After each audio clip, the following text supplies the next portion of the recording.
ಮೊನ್ನೆ ಔಷಧಿ ಕೊಟ್ಟಿದ್ನಲ್ಲ ಕಾಲಿಗೆ ಹಚ್ಕೊಂಡೇನಿ ಇಲ್ಲ ಆರಾಮಾಗೈತೇನಿ ಇಲ್ಲ ಆರಾಮಾಗೈತಮ್ಮ.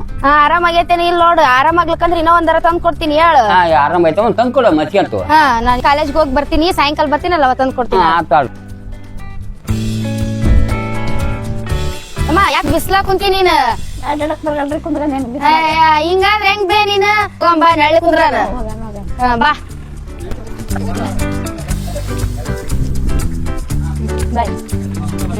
ಪುಣ್ಯ ಬರ್ಬಾವ ನಿಮ್ಗ ಈಗ ಹೋಯ್ ಬರ್ತ ಅಲ್ಲಪ್ಪಿ ಏನು ಅಲ್ಲಿ ಅಜ್ಜರ್ನು ಕೂಡ ವಿಚಾರ ಮಾಡಿ ಅವ್ರಿಗೆ ಏನೋ ಚಿಕಿತ್ಸೆ ಕೊಟ್ರಿ, ಮತ್ತೆ ಇಲ್ಲಿ ಕೂತಿರೋ ಅಜ್ಜನ ಕರ್ಕೊಂಡೋಗಿ ಅಲ್ಲಿ ಅವ್ರಿಗೆ ಚಿಕಿತ್ಸೆ ಕೊಟ್ರಿ. ಯಾಕಿಮ್ಮ ನಾವು ಯಲಬುರ್ಗಾ ಕಾಲೇಜ್ ಅಲ್ಲಿ ಗೌಸಿದ್ದೇಶ್ವರ ಕಾಲೇಜ್ ಇದೆ ಅಲ್ರಿ, ಅಲ್ಲಿ ನರ್ಸಿಂಗ್ ಓದ್ತಾ ಇದೀನ್ರಿ.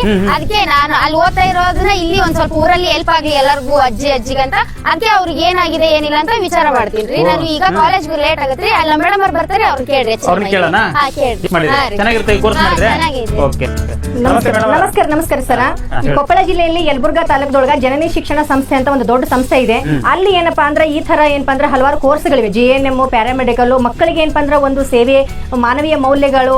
ನಂತರ ಏನಪ್ಪಾ ಅಂತಂದ್ರೆ ಅಲ್ಲಿ ಅವರು ಬೇಕಾದಂಗ ಸ್ವಾವಲಂಬಿಯಾಗಿ ಬದುಕಲು ಅವಕಾಶಗಳನ್ನ ಸೃಷ್ಟಿ ಮಾಡ್ಕೊತ ಕ್ಷೇತ್ರಗಳು ನಮ್ಮಲ್ಲಿ ಹೆಂಗಿದ್ರು ಕಂಡು ಬರ್ತಾವಲ್ವಾ, ಅಂತ ಕ್ಷೇತ್ರಗಳಲ್ಲಿ ಏನಪ್ಪಾ ಅಂದ್ರೆ ಲ್ಯಾಬ್ ಟೆಕ್ನಿಷಿಯನ್ ಆಗಿನೂ ಅವ್ರು ಸೇರ್ಕೋಬಹುದು.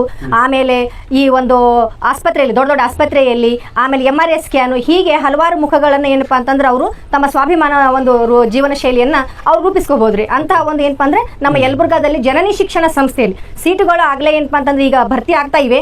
ಈಗ ಮತ್ತೆ ನಾವು ಈಗ ಅಲ್ಲಲ್ಲಿ ಹೇಳ್ತಾ ಇದ್ವಿ ವಿದ್ಯಾರ್ಥಿಗಳಿಗೆಲ್ಲ ಈಗ ಬಂದು ಅಡ್ಮಿಷನ್ ಮಾಡಿಸಿ ನೀವು ಸ್ವಾವಲಂಬಿ ಬದುಕನ್ನ ಸಾಗಿಸ್ಲಿಕ್ಕೆ ಏನಪ್ಪಾ ಅಂದ್ರೆ ಬಹಳಷ್ಟು ಏನಪ್ಪಾ ನಿಮ್ಗೆ ಅನುಕೂಲ ಆಗ್ತಾ ಇದೆ ಅಂತಂದು ನಾವು ಹೇಳ್ತಾ ಇದ್ವಿ ಸರ್.